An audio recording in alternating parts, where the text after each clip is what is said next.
To calculate the internal resistance या resistance of galvanometer. Galvanometer का resistance कितना है ये मेजर करने के काम आता है. सही. सेटअप देखिए कैसा है इसका. बैटरी, एक रेसिस्टेंस बॉक्स की. इस पे काफ़ी सारे क्वेश्चंस पूछे गए हैं प्रीवियस ईयर्स में. एक रेसिस्टेंस बॉक्स, नंबर 2 और की. ऐसा ये सेटअप है इसका. राइट.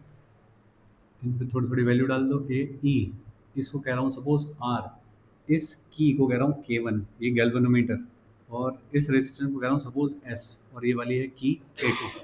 ठीक है. इतनी चीज़ें चाहिए हमें सर्किट बनाने के लिए. एक बैटरी, 2 वेरिएबल रेजिस्टेंस बॉक्स, एक गैल्वेनोमीटर और 2 की. इतनी चीज़ चाहिए. ठीक है. अब मोटिव तो समझ गए क्या है कि गैल्वेनोमीटर का जो रेजिस्टेंस, जिसको G लिख रहे थे हम बार बार, वो रेजिस्टेंस निकालना कि वो कैसे निकलता है. ठीक है. ओके. उससे पहले अपने को एक छोटी चीज़ पता होनी चाहिए कि गैल्वेनोमीटर में जितना करंट जाएगा क्या उसमें उतना ही ज़्यादा डिफ्लेक्शन होगा. भाई आपका स्टेबलाइजर है, वो वोल्टेज दिखा रहा है, तो उसकी जो निडल है, जितनी ज़्यादा वोल्टेज होगी क्या वो उतनी ऊपर जाएगी. ऐसी एमीटर में जब करंट जाता होगा तो जितना ज़्यादा डिफ्लेक्शन होगा उतना ज़्यादा करंट है, इसका मतलब. सही है. कोई भी मीटर जो बता रहा है रीडिंग, तो जितना ज़्यादा दूर तक निडल जा रही है उसका मतलब उतना ज़्यादा करंट है.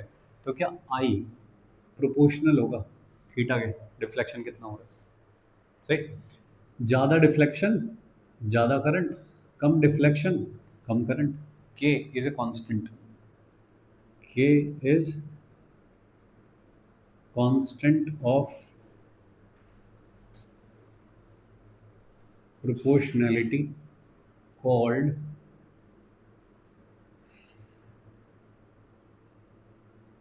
फिगर ऑफ मेरिट कहते हैं इसको, शॉर्ट में FOM, फिगर ऑफ मेरिट या FOM. क्या मतलब हुआ के का?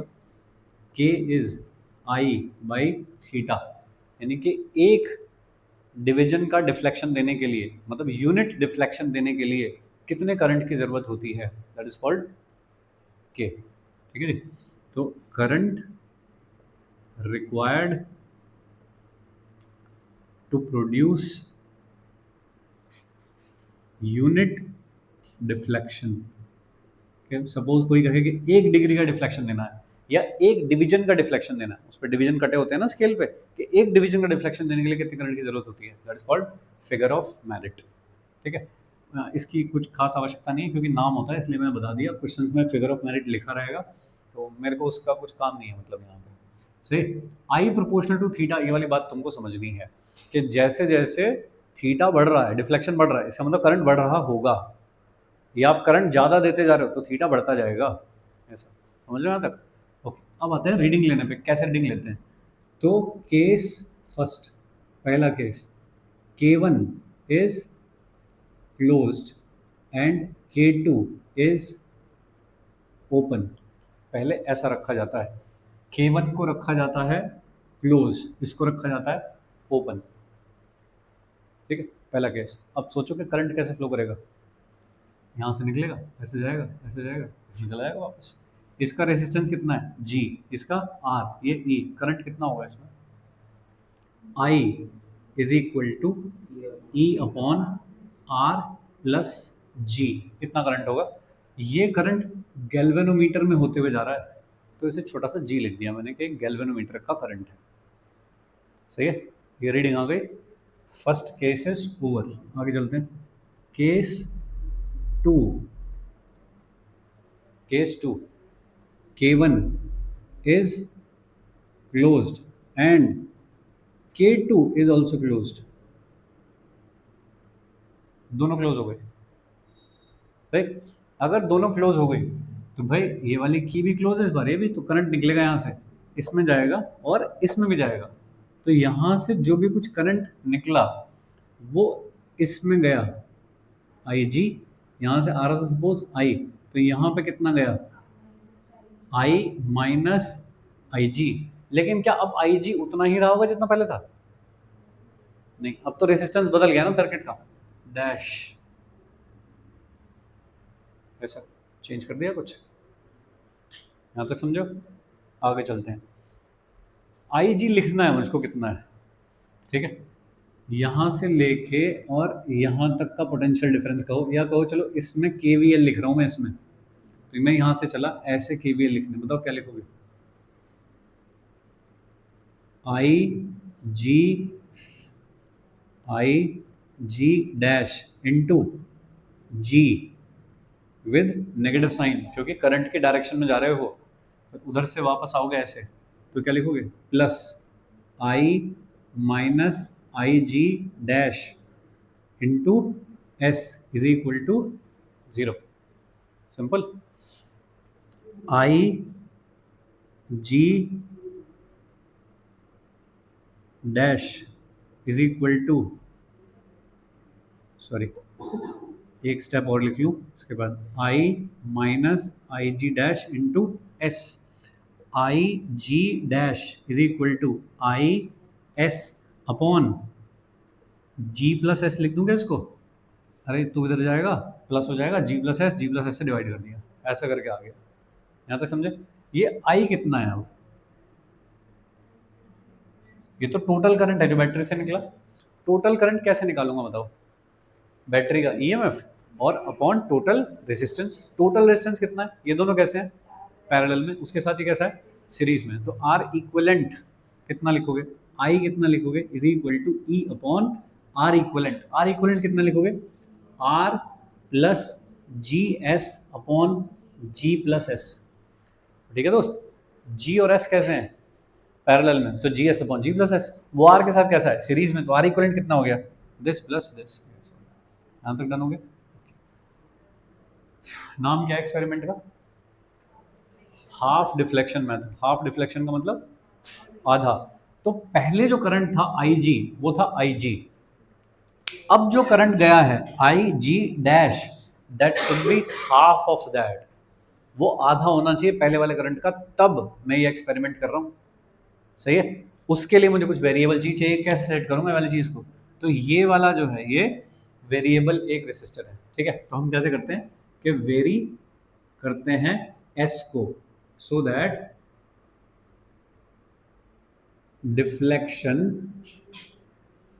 इन गैल्वेनोमीटर बिकम्स हाफ।